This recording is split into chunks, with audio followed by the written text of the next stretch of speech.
Hi hello guys, कैसे हैं आप लोग। उम्मीद है सब ठीक ही होंगे। आज मैं आपके समक्ष एक ऐसे विषय पर बोलने जा रहा हूं जो हम सभी के अस्तित्व से जुड़ा हुआ है। मनुष्य की उत्पत्ति कैसे हुई। यह एक ऐसा प्रश्न है जिसने वैज्ञानिकों, विचारकों और दार्शनिकों को सदियों से सोचने पर मजबूर किया है। मनुष्य की उत्पत्ति को समझने के लिए सबसे पहले हमें शारीरिक विकास की ओर देखना होगा। चार्ल्स डार्विन का विकासवाद का सिद्धांत बताता है कि मनुष्य का विकास करोड़ों वर्षों में हुआ। इस सिद्धांत के अनुसार हम सब के पूर्वज एक जैसे नहीं थे, बल्कि वह कुछ अलग अलग प्रजातियों के रूप में अस्तित्व में आए थे। सबसे पहले जीवन का शुरुआत समुद्र में हुआ, फिर धीरे धीरे ये जीव धरती पर आए। समय के साथ साथ ये छोटे छोटे जीव विकसित होते गए और अधिक जटिल संरचनाएं धारण करते गए।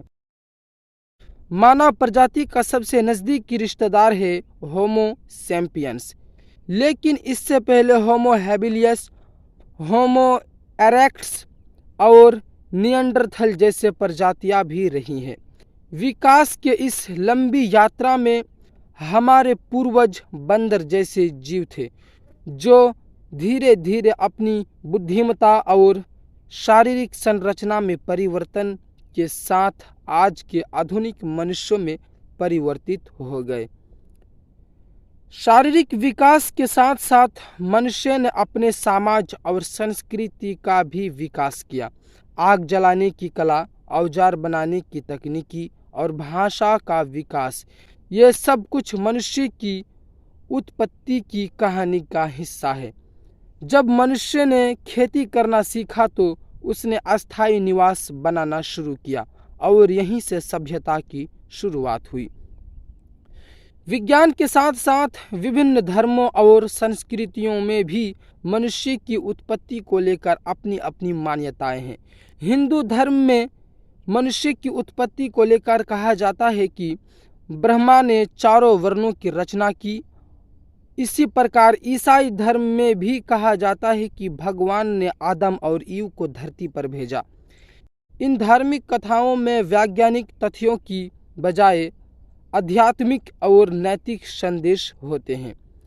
यहाँ यह समझना जरूरी है कि विज्ञान और धर्म दो अलग अलग दृष्टिकोण हैं, जो मनुष्य की उत्पत्ति को अपने अपने तरीके से देखते हैं।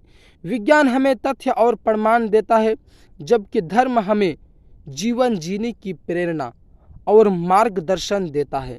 दोनों का अपना अपना महत्व है और दोनों एक दूसरे से पूरक है।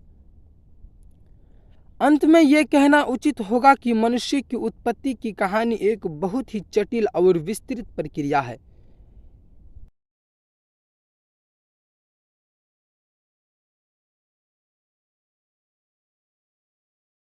हमारे पूर्वजों ने जो भी संघर्ष किया है वह हमें आज इस स्थिति में लाया है। हमारा कर्तव्य है कि इस धरती पर अपनी भूमिका को समझें और पूरी निष्ठा और ईमानदारी से निभाएं। केवल यही नहीं, हमें अपने भविष्य को बेहतर बनाने के लिए विज्ञान और ज्ञान का सहारा लेना चाहिए।